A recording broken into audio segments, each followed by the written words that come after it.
आजच्या भागामध्ये ठाईची चाल कशी वाजवायची, ती मात्रेत कशी म्हणायची अथवा ठाईचा बोल मात्रेत कसा म्हणायचा तो आज आपण बघणार आहोत. अतिशय महत्त्वाचा टॉपिक आहे, अतिशय महत्त्वाचा भाग आहे आजचा. लक्षपूर्वक तुम्ही लक्ष द्या की आता तुमचं काही रामकृष्ण हरीचे बोल झालेत, काहींचे ज्ञानोबा तुकारामचे झालेत अथवा काहींचे भजनाचे बोल झालेत. विलंबित सरपटी मात्रा 4, 8, 12, 32, 16 असे काही मात्राचे तुमचे बोल झालेले आहेत.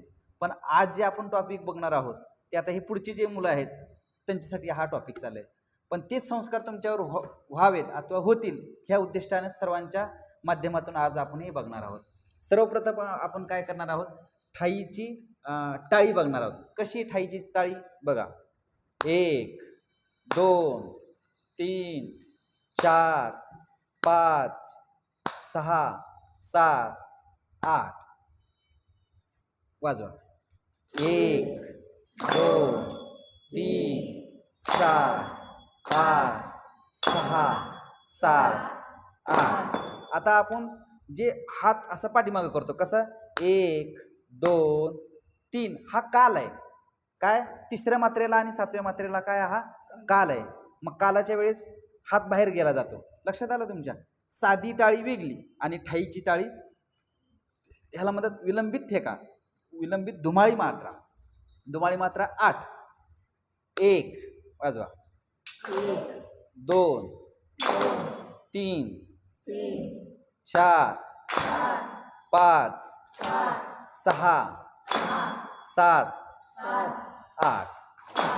1 मुटक्याला सुरुवात होती आणि मुटक्याला बंद होते. म्हणजे हे 8 मात्रेचं काय आहे, ठाईच्या 8 मात्रा आहेत. ह्या 8 मात्रा जर तुमच्या ठाईच्या व्यवस्थित बसल्या अथवा तुमची ठाईची टाळी जर व्यवस्थित बसली तर भविष्यामध्ये अथवा कीर्तन वाजवत असताना, भजन वाजवत असताना ठाई वाजवण्याच्या वेळेस तुम्हाला हे कोणत्याही गोष्टीची अडचण येणार नाही. लक्षात आलं. मग ठाईची मात्रा लक्षात आली. आता बोल, त्या ठाईचा बोल कसा म्हणायचा. धेन त धेन त धा तिट धा धा तेन की तीर कीट धेन त धा गे तीर कीट धेन त धेन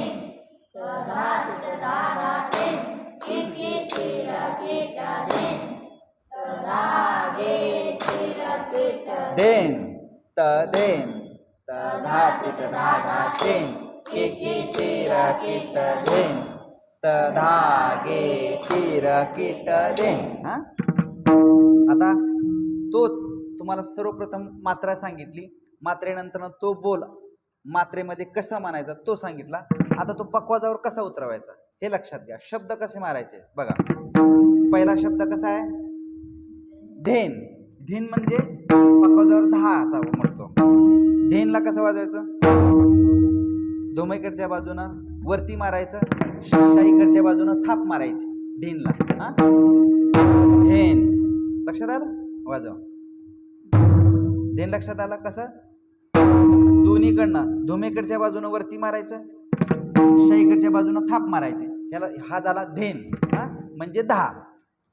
धेन तर तुम्हाला बोल मी समजून सांगत होतो कसा वाजवायचा तो बोल. धेन त धेन त धा तिट धा धा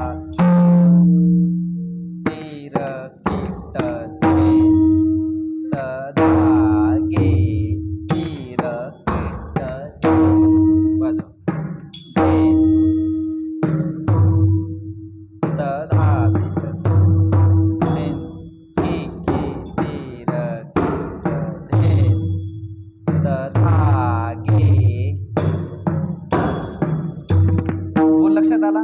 शब्द लक्षात घ्या. बोलाचं अक्षर लक्षात आलं तर तो बोल व्यवस्थित वाजवता येतो, व्यवस्थित बसवता येतो आणि तो कार्यक्रमामध्ये वाजवता येतो. धेन म्हणजे 10. धेन तला अनामिका मध्यमानं थोडं स्पर्श करायचा, टच करायचा. धेन त धेन त. परत 10 तिट 10 दा 10 तिट 10 तिट 10 तिट 10 दा.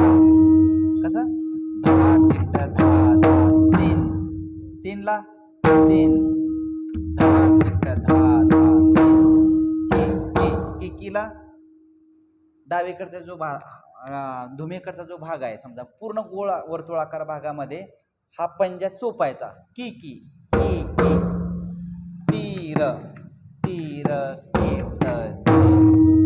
त गे गेला धुमेकडच्या वरच्या बाजूने मारायचा गे तीर के मग पूर्ण बोल कसा होईल तो 1 2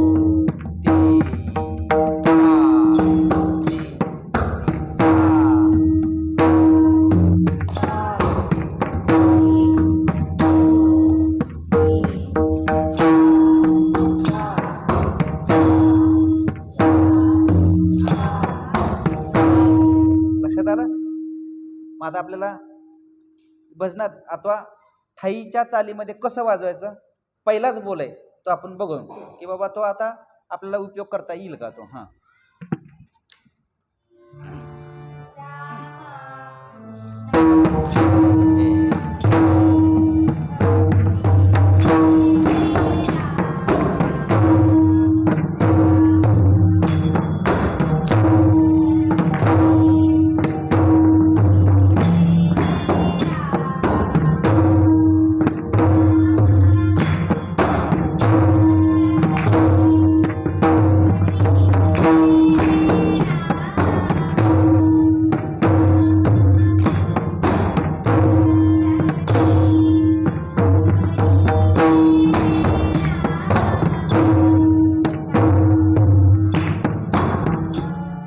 पहिला बोल आहे व्यवस्थित प्रॅक्टिस करा त्याची आणि व्यवस्थित प्रॅक्टिस केल्यानंतर पहिला बोल सर्वप्रथम पहिला नियम लक्षात घ्या. पहिला बोल टाळीत बसवायचा. जोपर्यंत तुमच्या टाळीत बोल बसत नाही तोपर्यंत पकवाजावर तो बसवू शकत नाही. आणि एकदा पकवाजावर बसला मग तुम्ही कोणत्याही ठिकाणी तुम्ही तो बोल वाजवू शकता. जसं की आता रामकृष्ण हरी ठाईतलं रामकृष्ण हरी आणि ह्याच्यामध्ये तुम्ही हा बोल वाजवू शकता. अशा प्रकारे आता ह्याच्यातले अजून आपल्याला प्रकार बघायचे आहेत पण ते पुढच्या भागामध्ये. रामकृष्ण हरी जय हरी. धन्यवाद.